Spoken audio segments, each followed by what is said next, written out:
О самых заметных событиях вторника вы узнаете из материалов наших корреспондентов. В студии Сергей Михедов. Здравствуйте. Коротко о темах.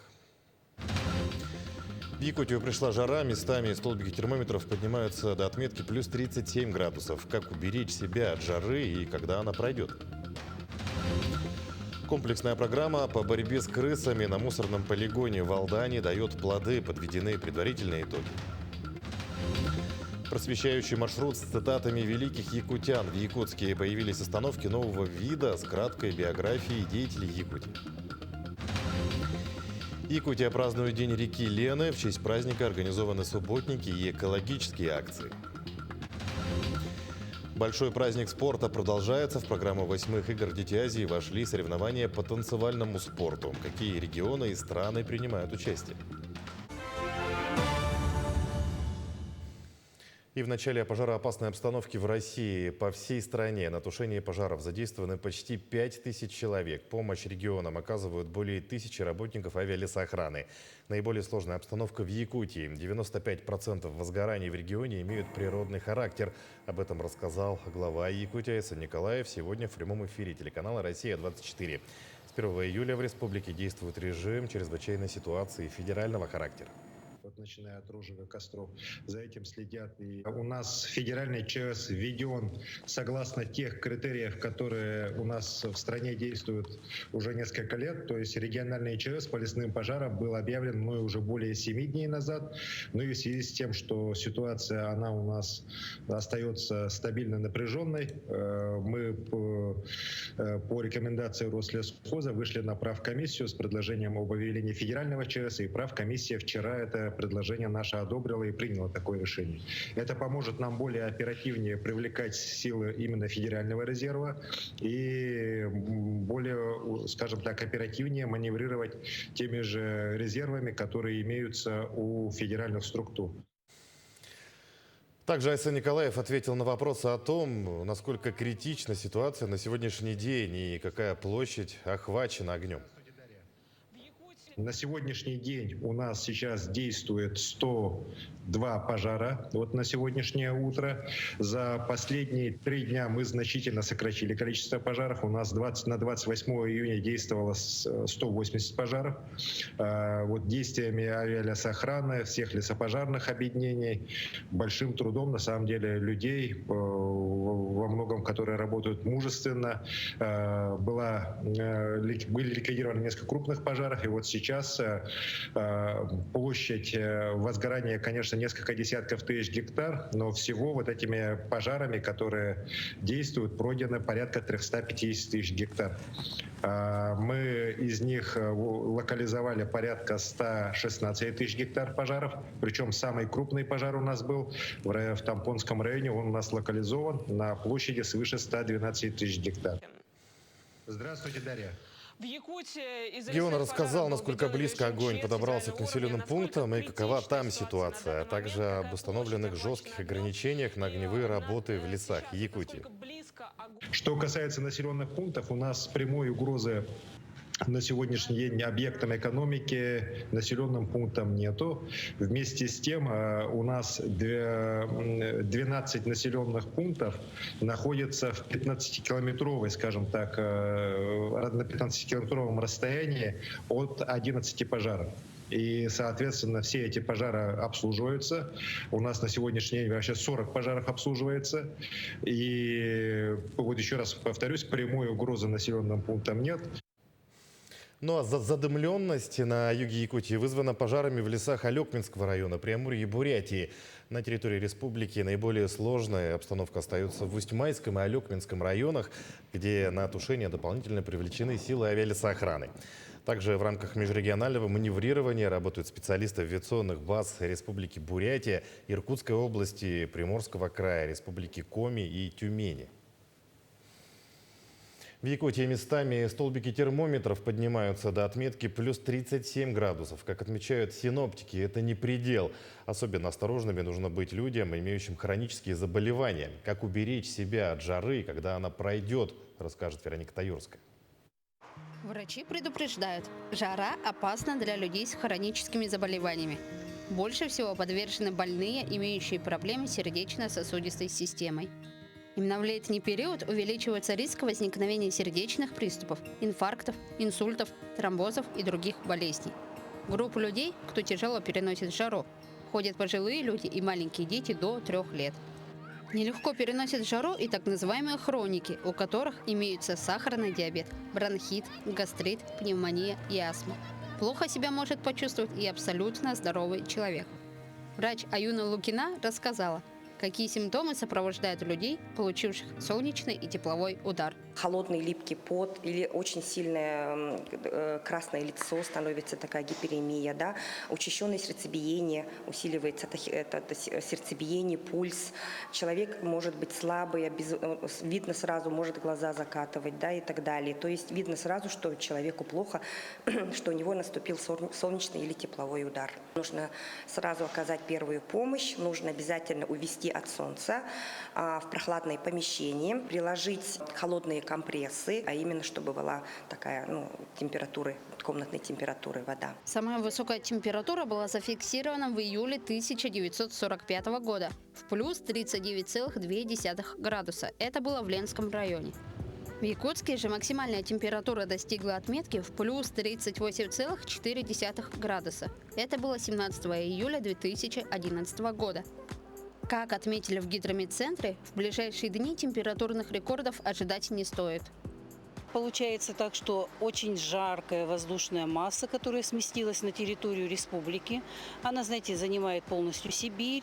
Эти воздушные массы пришли у нас с Монголии, с Китая, дальше прихватили из Средней Азии. В общем, довольно жаркий воздух. Вот он пришел, но наши северные, циклоны, которые ходят у нас по Арктике, далеко распространяться ему не дают. И поэтому у нас где-то примерно по 65-й широте лежит вот эта вот граница между более прохладной воздушной массой и жаркой, которая пришла с юга. Как спастись от аномальной жары? Во-первых, необходимо пить не менее 3 литров воды в день. Второе правило – необходимо носить солнцезащитные очки. И третье, самое главное правило – носить головные уборы на солнце. Не выходите на улицу в промежуток с 10 до 16 часов, когда солнце начинает особенно сильно жарить. Следите за уровнем влажности на улице, ешьте острую еду и принимайте витамин С. Откажитесь от алкоголя и кофеина, принимайте холодный душ, приложите холодные компрессы на шею или запястья, выбирайте правильное постельное белье, обложите тело холодными грелками. Лето в Якутии набирает обороты, поэтому необходимо соблюдать простые правила для сохранения здоровья. Вероника Таюрская, Сергей Шипачев, Якутск.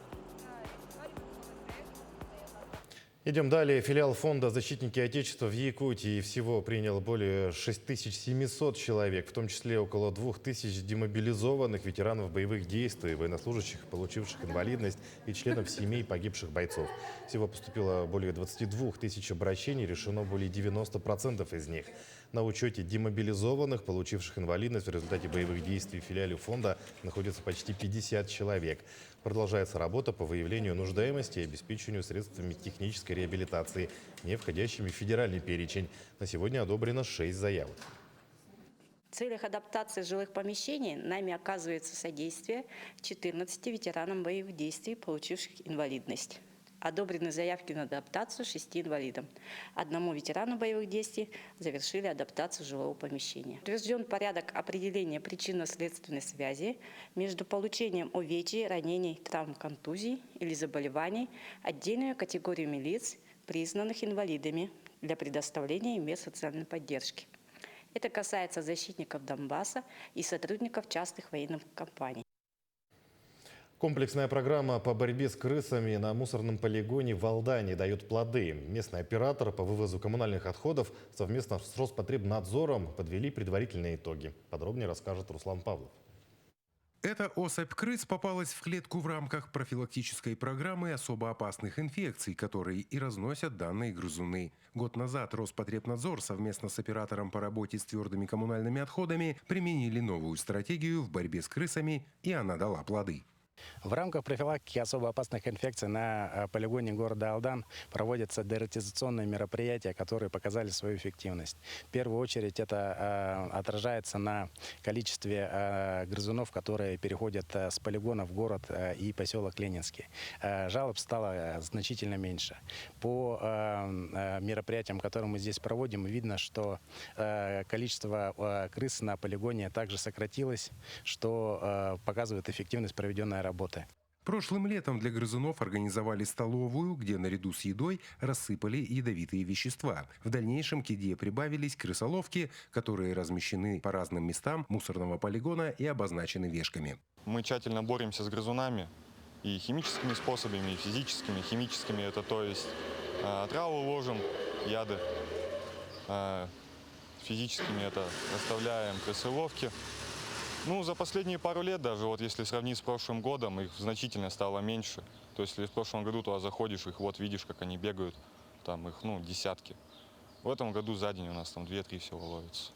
Популяция грызунов на полигоне резко сократилась, о чем свидетельствует снижение количества воронов и коршунов, для которых крысы были основным блюдом в меню. Как заявляют специалисты, работа будет продолжена до введения нового полигона складирования ТКО, который находится в стадии проектной разработки. Руслан Павлов, Алдан.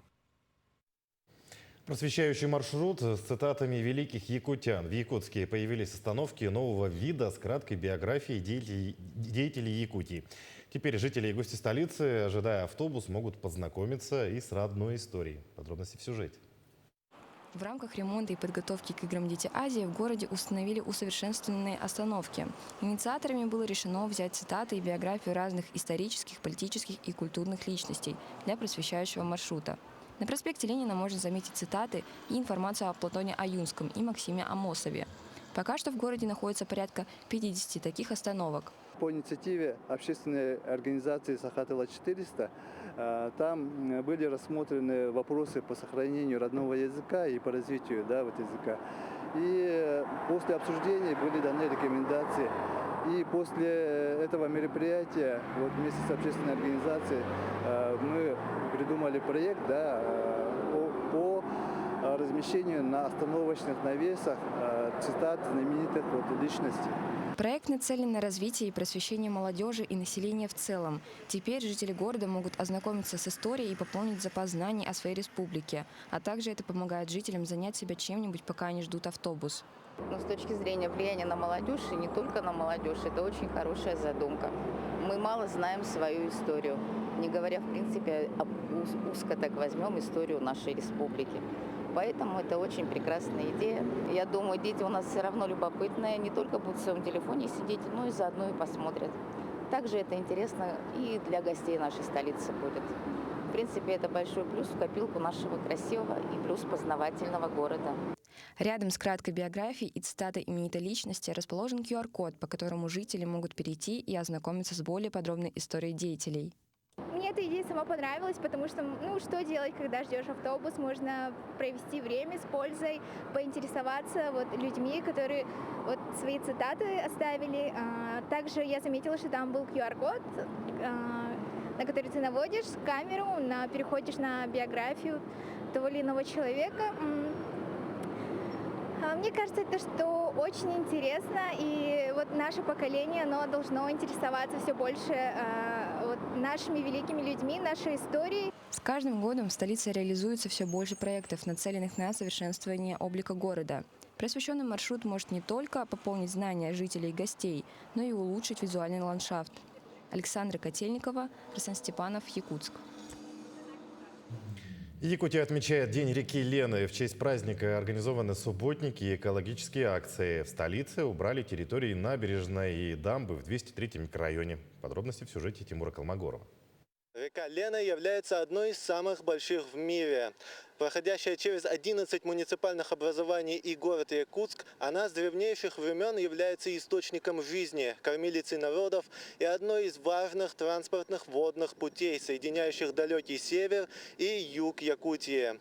Ее сохранность – наша ответственность.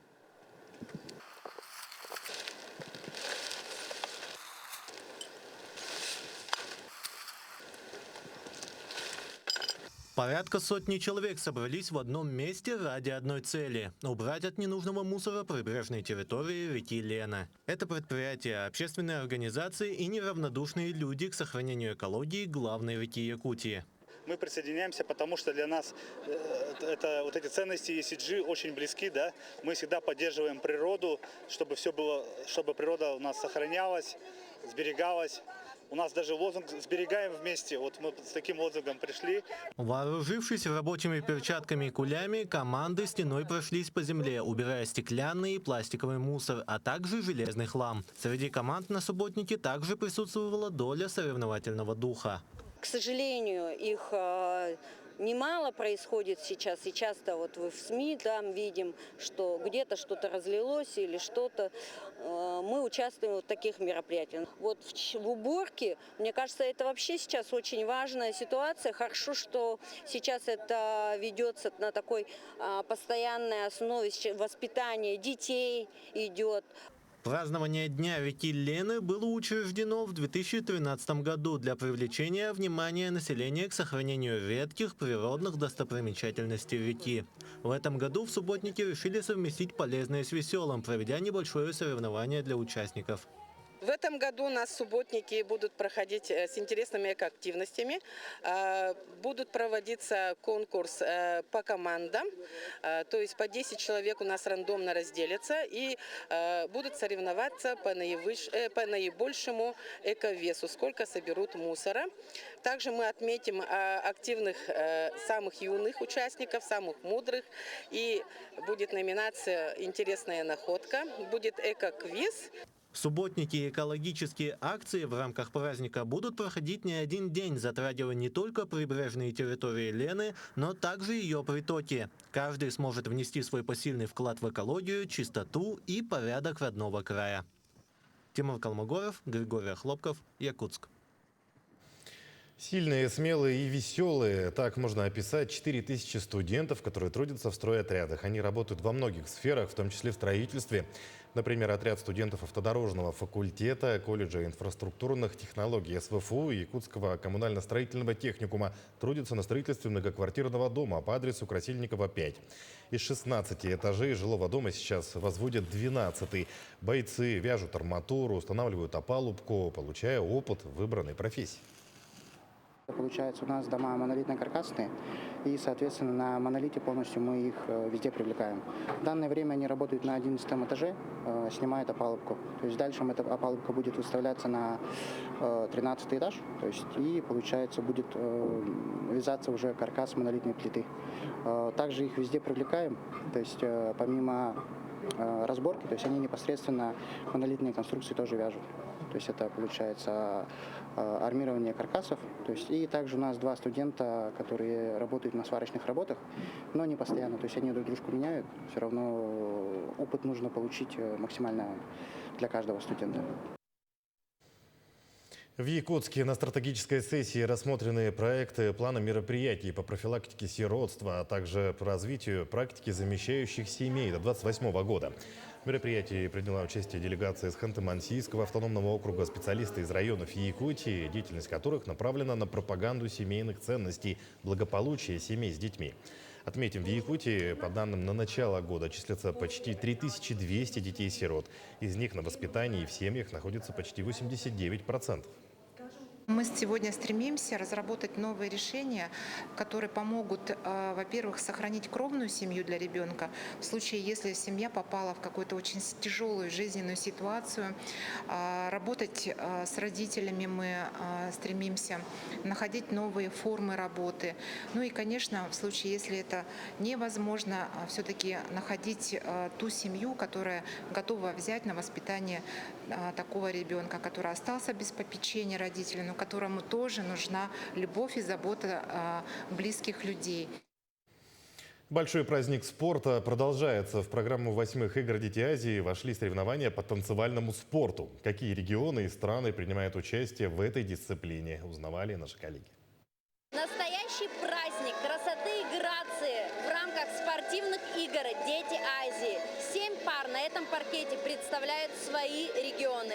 Здесь царит атмосфера сосредоточенности, чувствуется сплоченность команды и поддержка друг друга. В последний раз танцевальный спорт в программе «Игр Дети Азии» был в 2008 году. И, конечно, мы Союз танцевального спорта, Федерация танцевального спорта и акробатического рок-н-ролла нашей страны не можем не радоваться и благодарить дирекцию игр, лично президента игр Владимира Владимировича Максимова о включении нашего вида спорта в программу игр. Мы направили соответствующее обращение в прошлом году, и оно было любезно удовлетворено. 7 пар вступили в схватку по танцевальному спорту. Одна пара представляет Монголию, остальные пары – Россию. А именно Дальневосточный, Сибирский и Уральский федеральные округа, город Москву и Республику Саха-Якутия. Республика достойно на этих 8 международных играх «Дети Азии» представила 2 пары. Эти ребята представляют танцевальный клуб «Реверанс», руководитель Нелли Борисовна Лило, а старшим тренером вообще сборной республики по танцевальному спорту является Лопатин Павел Леонидович. Почему танец считают спортом? Потому что он требует от танцора таких же качеств, свойственных большинству видов спорта. Физическая сила, гибкость и координация, выносливость, дисциплина и командный дух, грация и стиль. Сегодня проходят соревнования по двоеборью и танцевальный спорт. Это спортивные бальные танцы. Двоеборье – это 2 программы. Европейская программа танцев и латиноамериканская программа танцев. Каждая программа включает в себя по 5 танцев. Такие как медленный вальс, танго, венский вальс, медленный фокстрот и квикстеп – это европейская программа танцев. Латиноамериканская – это самбо, чача, румба, пасадобль и джайв. Оценивают спортсменов 16 судей. Результаты дисциплины двоеборья будут подведены после всех выступлений. Екатерина Павлова, Григорий Хлопков, Якутск. Премию главы Якутии за высший балл на экзаменах получат 2 выпускников Мирнинского района. Сколько всего золотых медалистов в Алмазном регионе, узнаем в сюжете. Выпускной – это начало нового, взрослого этапа в жизни. Еще не студенты, но уже не школьники. Более 200 мирнинских выпускников отметили окончание учебы на юбилейном 65-м вечере «Алмазные зори». Аттестаты на руках, а значит, время выбирать профессию. Программист, инженер-архитектор, дизайнер интерьера, юрист. Вот кем хотят стать мирнинцы. Новой жизни они не боятся, смело мечтают о будущем. На ближайшее будущее отучиться, найти любимого человека, создать свою семью, работать по профессии мечты, чтобы она давалась легко и была в удовольствие. Эмоции переполняют, на самом деле очень волнительно, очень долго ждали этого дня. А на самом деле, когда на сцену выходишь, вообще по-другому все ощущается. Очень рада, конечно. Ну, наверное, просто переехать в Москву и устроиться там, жить счастливо, хорошо. Моя самая главная мечта – это пойти учиться туда, куда я по-настоящему хочу. Я желаю будущим выпускникам успехов, счастья, ну и, конечно, терпения и сил. Всего же в Мирнинском районе попрощались со школой почти 400 выпускников. У нас медалистов по району 51, а Мирном будет 28. У нас 100-бальники, которые получили 2 школьников, они будут получать премию главы республики. А учителя, которые подготовили премию главы района, тоже в размере 100 тысяч. Таким наши корреспонденты увидели уходящий день. Мы продолжим следить за развитием событий. Оставайтесь на нашем канале.